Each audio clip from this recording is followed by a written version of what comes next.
something thump against the wall in the room. What was flung against the wall? I was not getting up to look. I was not getting from my like 6-year-old shielded cocoon of like ghost protection in cotton, right?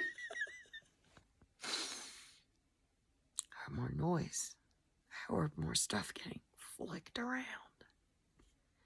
And I just laid there and I prayed and I shielded up, I energized, and I don't know how, but I knew at that point, like, if nothing had happened to me, I figured if it's physical, I of course, protect myself. But since it's energetic, I was like, you can't hurt me.